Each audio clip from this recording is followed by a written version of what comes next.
இப்போ இந்த PCOS, PCOD and uterus related problems இதுக்கெல்லாம் ஏதாவது ஸ்லோகா இருக்கான்னு கான்ஸ்டன்டா வியூஎஸ் கேட்டுட்டே இருக்கா. ஸோ அதை ஃபர்ஸ்ட் பார்க்கலாம். ஓகே, பிசிஓடி அண்ட் அது சம்பந்தமா கர்ப்பப்பை சார்ந்த பிரச்சனைகள் அதுக்கு உண்டான அப்படின்னு இதுக்கு உண்டான முதல்ல தெய்வங்களை பார்த்துடலாம். அதாவது இந்த பிசிஓடி ப்ராப்ளம் அப்படின்னு சொல்றோம் இல்லையா, என்னை பொறுத்த வரைக்கும் எங்களோட முன்னோர்கள் சொன்னது என்ன அப்படின்னு கேட்டோம்னா பார்வதி, துர்கை, மாரியம்மன், முருகன் இதெல்லாம் அப்படின்னு. இப்போ இதெல்லாம் திடீர்னு மற்ற தெய்வங்கள்லாம் விட்டு இவங்களை மட்டும் செலக்டடா எடுத்துக்கிறீங்க அப்படின்னு கேட்கலாம்.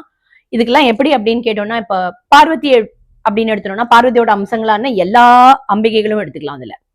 அதுக்கப்புறம் இன்னும் கொஞ்சம் இதுவே வந்து நம்மளோட தமிழ்நாடை பொறுத்த வரைக்கும் பார்வதி அப்படின்னு சொல்றோம்.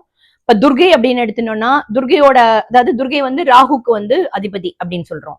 இப்ப பிள்ளையார் அப்படின்னு எடுத்துனோம்னா அது கேத்துக்கு அதிபதி.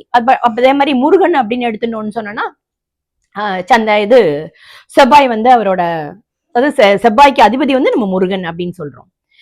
இந்த தெய்வங்கள் அதற்கு கீழே இருக்கிற அந்த நவகிரகங்கள், இந்த நவகிரகங்கள் வந்து கோச்சார ரீதியா சேரும் போதுதான் இந்த மாதிரி பிரச்சனைகள், அதாவது இந்த என்ன சொல்றது, இந்த இது மாதவிடாய் பிரச்சனை அப்படின்னு சொல்றோம். அதோட கொஞ்சம் அட்வான்ஸ் ஸ்டேஜ் தானே நம்ம இந்த கர்ப்பப்பை பிரச்சனைன்னு சொல்லி இந்த பிசிஓடி ப்ராப்ளம் தான் சொல்றோம் இல்லையா.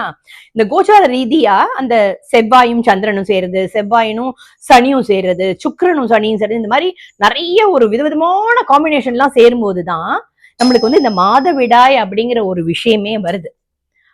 அப்படி இருக்கும்பொழுது இதை தீக்கிறதுக்கு என்ன பண்ண முடியும்?